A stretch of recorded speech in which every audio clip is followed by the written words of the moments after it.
On Global TV News Prime, President Tinubu to attend Arab Islamic Summit in Saudi Arabia.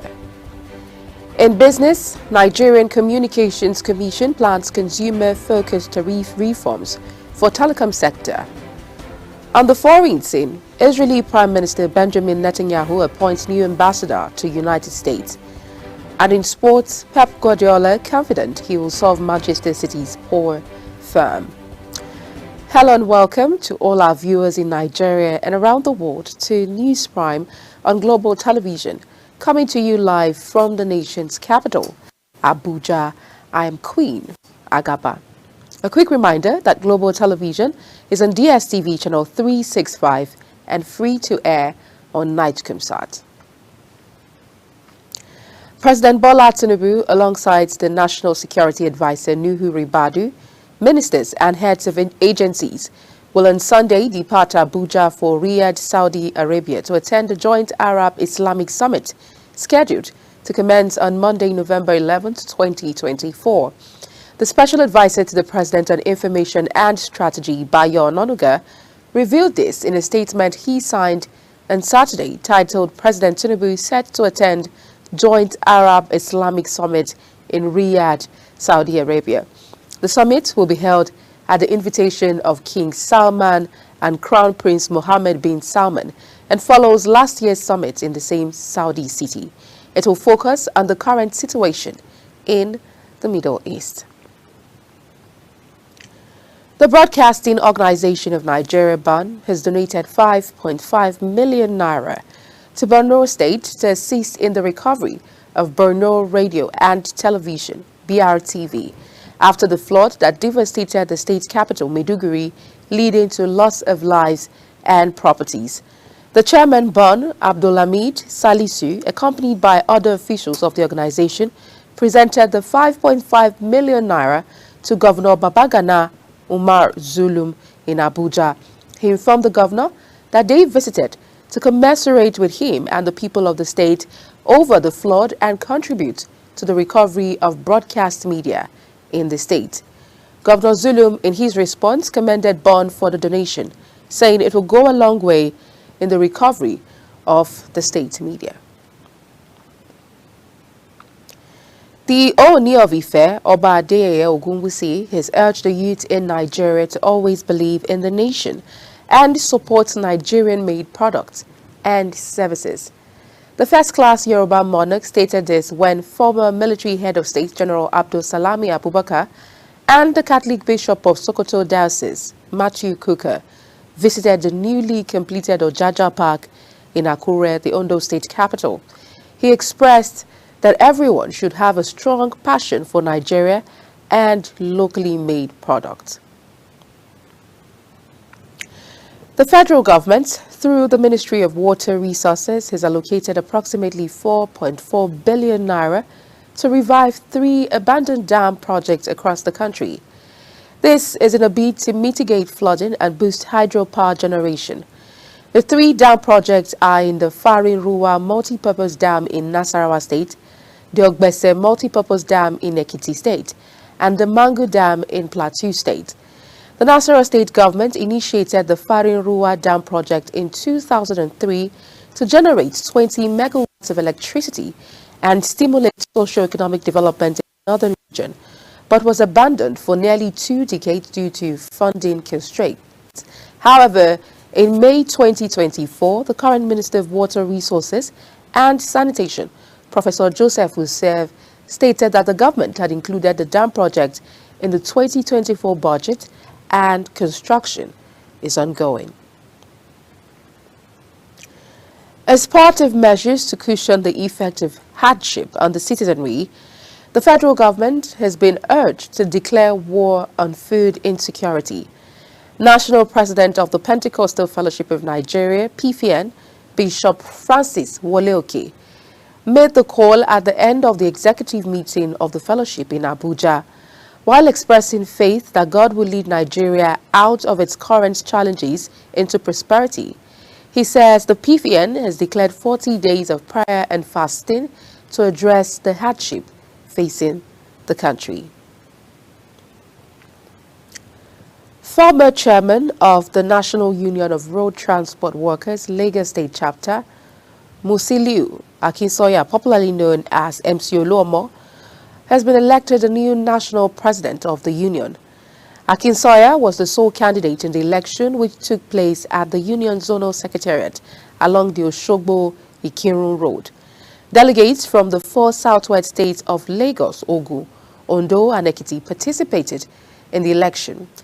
The election, which was held during the union's quadrennial delegate conference, was monitored and observed by the acting national president of the group, Aliu Isaore. 18 Nigerian political parties have signed a peace accord in Ondo State, West Nigeria, pledging to promote a peaceful gubernatorial election and accept the results of the upcoming polls, provided they are deemed free and fair. Chairman of the National Peace Committee and former head of state, General Abdulsalam Abubakar, retired, urged candidates and parties to uphold democratic tenets and reject vote trading. Sharon Ajay now reports. Chairman of the National Peace Committee, former head of state, General Abdulsalam Abubakar, emphasized the importance of maintaining the prevailing peaceful atmosphere in the country. He therefore urged all politicians who signed the peace accord to fully commit themselves and their parties to the letter and spirit of the accord. He urged them to shun violence and intimidation, noting that politicians must demonstrate the spirit of sportsmanship, as that is a key trait of good leadership. Urge the party leaders and candidates to accept the outcome of the elections as long as it is adjudged to be free, fair, and creditable. The chairman of the Independent National Electoral Commission, INEC, Professor Mahmood Yakubu, says the signing of the peace accord is a proactive measure taken by the security agencies, traditional rulers, the community, and religious leaders to ensure peaceful election. He assures that the commission has taken measures to address election day challenges, especially the perennial challenge of logistics. Finally, I will not be tired of appealing to political parties and candidates to note that your signatures on the peace accord document alone will not guarantee peaceful elections. The peace accord is not an automated, self-actualizing document. Your commitment to its implementation is crucial. Therefore, as you sign the peace accord, you should commit yourselves to its implementation. The Inspector General of Police, Kayode Egbetokun, who was represented by Deputy Inspector General of Police in charge of the Southwest Region, Sylvester Alabi, assures the readiness of the police force for the elections, saying the force will deploy over 36,000 officers to secure all the 18 local government areas. This will be complemented by other security agencies, the armed forces, the intelligence security agencies, and others supporting forces. A total of 8,500 personnel from the Nigerian Customs Service, Nigeria Correctional Service, Nigeria Immigration Service, Nigeria Security and Civil Defense Corps. Speaking on behalf of the 18 governorship aspirants, Governor Lucky Ayedatiwa urged the stakeholders to stay on the tenets of the peace accord agreement. He further urged governorship aspirants to abide by the rule of the peace accord on the outcome of the election. Election will come and go, Ondo State will remain. It will not just remain, but it will remain peaceful during and after the election. Because I know before the election we are already peaceful. And that can only be if we all accept the outcome of the election, which on my honor, I promise, and on behalf of all the candidates, that we will abide by the outcome of the election. The peace accord is a crucial step towards ensuring a peaceful electoral process in Nigeria, building on previous successes in reducing election violence. The high point of the event was the signing of the peace accord agreement by the 18 political governorship aspirants. Sharon Ajay reporting for Global TV News. The Independent National Electoral Commission, INEC, has called on political parties and their candidates in Ondo State to conduct themselves with the highest level of decorum and responsibility during and after the gubernatorial election. Kike Loma-Okere reports that the Commission's chairman, Professor Mahmood Yakubu, made the call at the Ondo State governorship election stakeholders meeting in Akure. The chairman, Independent National Electoral Commission, Yakubu Mahmood, says the stakeholders meeting is aimed to deliberate, appeal and encourage all political parties, traditional rulers, civil society organizations, security agencies, the media and other stakeholders to work together in order to achieve a successful exercise in the coming election.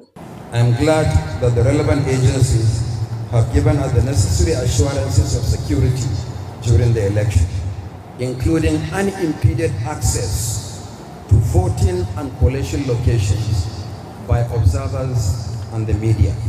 He reiterated the Commission's commitment to leverage on technology in order to prevent manipulation, ease the process for voters, and deliver results with accuracy and speed. Let me reassure stakeholders that INEC is ready for the election. We are deploying the BVAS machines for voter accreditation at polling units and for upload of results to the INEC result viewing portal.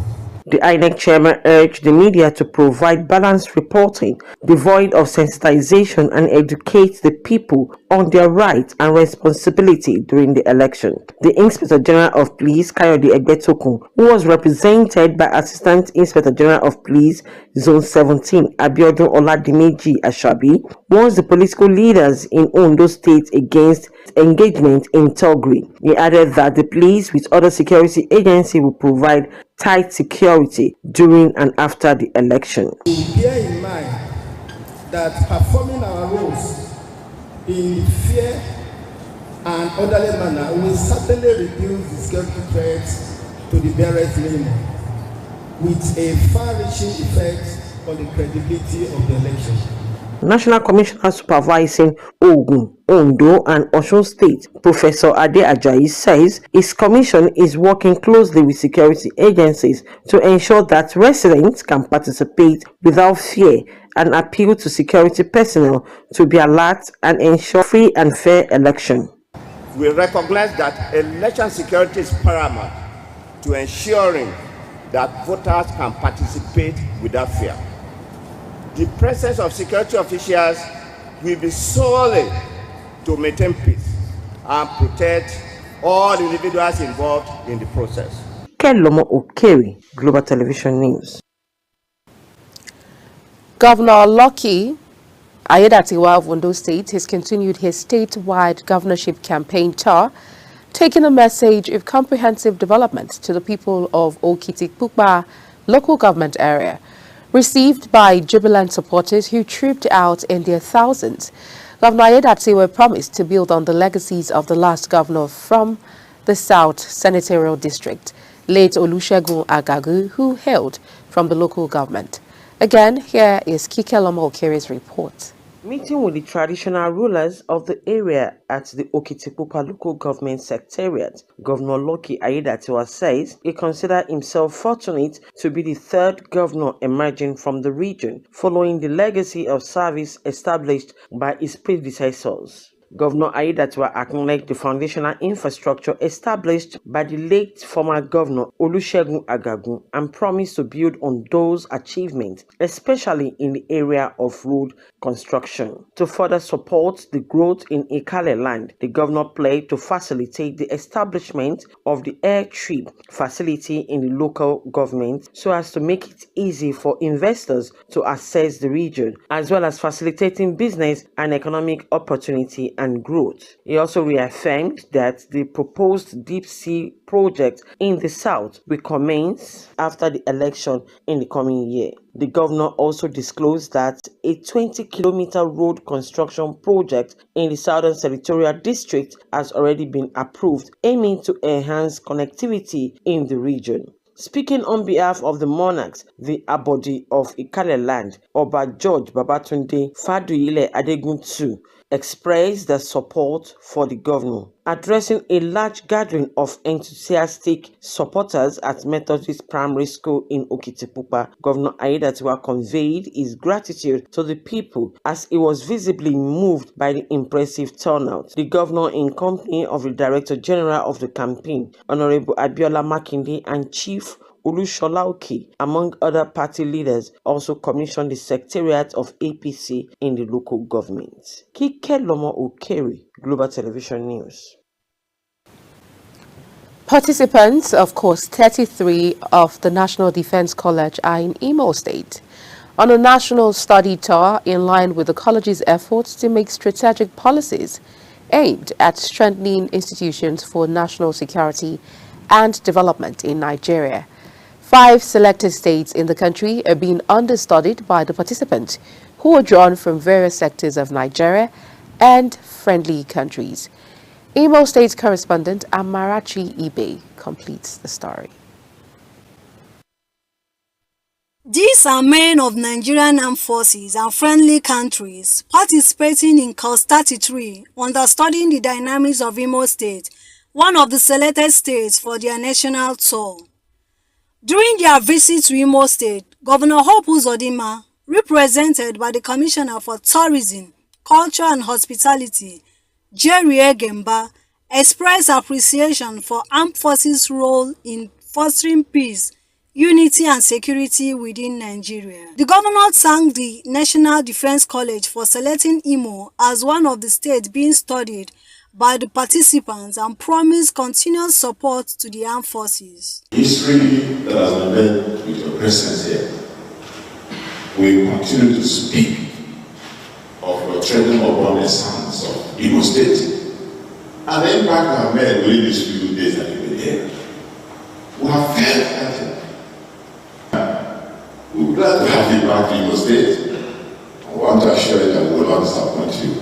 Brigadier General Kashim Sidi, the team leader, described the course as the highest level of training in military, focusing on strategy and policy making, designed to enhance participants' analytical skills and preparing them as valuable assets upon graduation. We have gone around places, we have seen what Imo State is made of, and we hope the remaining state will also give us more insights as to what Imo State is all about, so that when we get back, we'll put up a very rich report that we will, at the end of the day, send back to Imo State so that the government can implement some of our recommendations. Commissioner for Digital Economy and E-Government, Chimezi Amadi, pointed out some of the achievements made so far by Imo State government and highlighted efforts of Governor Hope Uzodinma's led administration in engaging Imo State citizens. Other initiatives like the Okobi initiative, One Kindred, One Business initiative, is another good initiative from His Excellency. And these are not mere policies, they are things said and done. There are policies that we see that are yielding results and making very good impact in the life of every Imolite.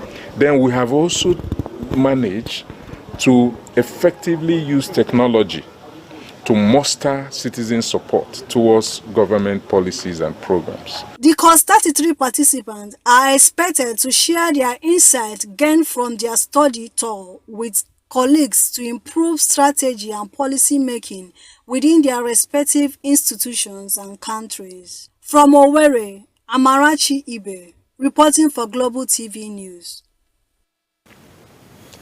The Inspector General of Police, Kayode Egbetokun, has called for urgent and comprehensive action to addressing the rising tide of crimes involving juveniles in the country.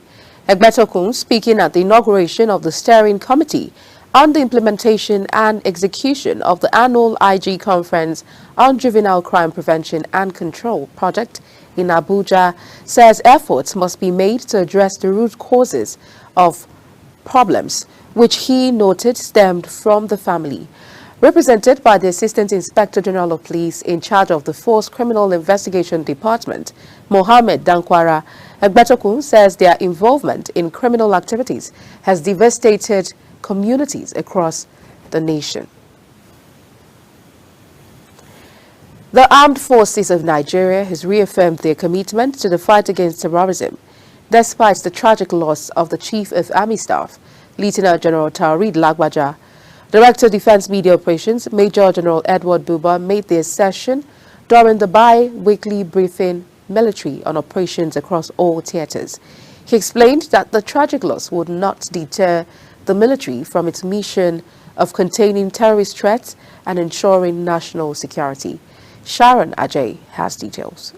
Major General Buba began the briefing by leading members of the press in a minute silence in honor to the departed Chief of Army Staff, Lieutenant General Taoreed Lagbaja. He explained that Defense Headquarters has declared 9 persons wanted for terrorism, violent extremism against the state in the northeast. The director confirmed the names and pictures of people declared wanted in a banner made available to newsmen in Abuja. The wanted terrorist includes Abu Khadija, Abdurrahman, Dandi Gumba, Musa Waha, and Usman Kani Shehu. Others are Abu Yusuf, Ibrahim Suyika, Basulu, and Idris Tanklaksi. This sect is known as Lakurawa. The Lakurawas are affiliated to terrorists from the Sahel, particularly from Mali and Niger republics. They began incursion into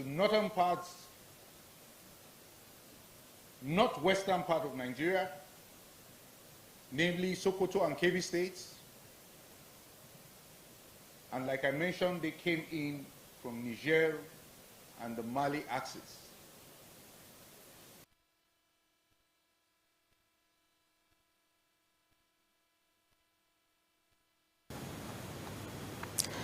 In business, the Nigerian Telecommunications Commission, NCC, has announced plans to introduce reforms aimed at enhancing tariff transparency in the telecommunications industry. The Executive Vice Chairman and CEO of the NCC, Dr. Aminu Maida, disclosed this while speaking at the 93rd Telecoms Consumer Parliament in Abuja.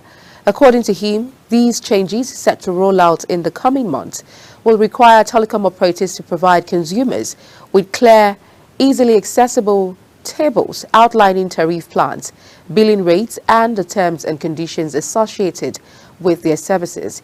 He further stated that the initiative is part of the Commission's ongoing efforts to address consumer concerns over data usage and billing complexities, which have been prevalent in the industry.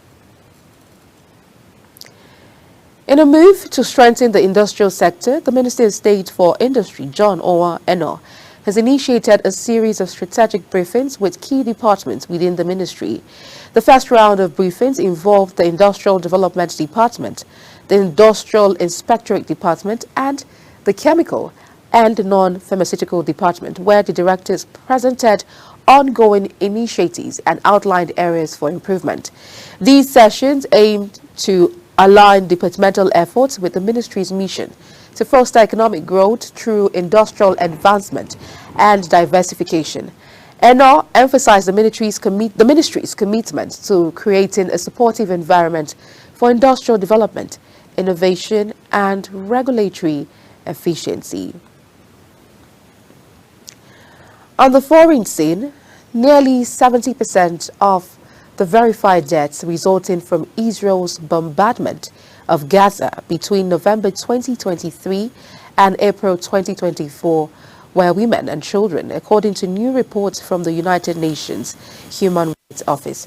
The report published revealed that out of 119 confirmed fatalities in Gaza during the 6-month period, 2,036 were women and 3,588 were children, including boys and girls.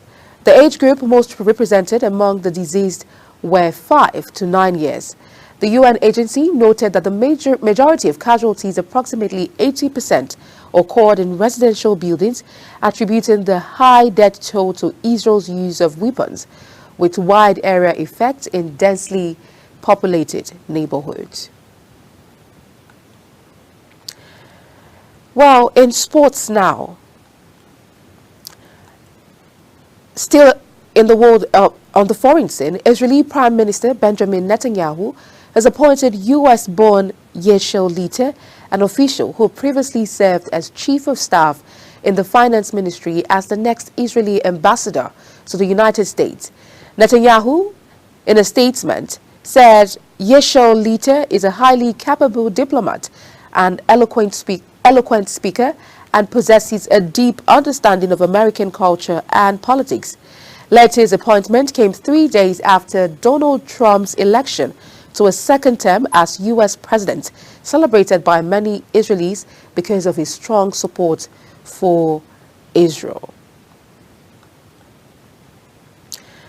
Pep Guardiola in sports is confident he can remedy Manchester City's issues after losing 3 consecutive games for the first time since 2018. A defeat at Brighton would see the City boss lose 4 straight matches for the first time in his trophy-laden managerial career. The Premier League champions have been beset by injury problems, most notably the loss of Ballon d'Or winner Rodri for the rest of the season.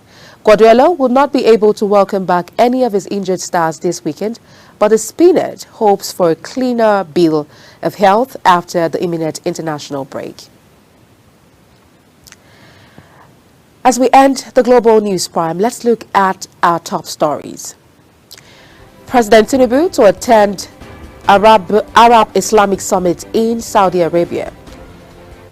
In business, Nigerian Communications Commission plans consumer-focused tariff reforms for telecom sector. On the foreign scene, Israeli Prime Minister Benjamin Netanyahu appoints new ambassador to United States. And in sports, we told you Pep Guardiola confident he will solve Manchester City's poor form. That's it on the News Prime, and it came to you live from the nation's capital, Abuja. A quick reminder that Global Television is on DSTV channel 365 and free to air on NigeComSat. Kindly follow us on all social media platforms showing on your screen. I'm Queen Agaba. Thank you for watching and see you again.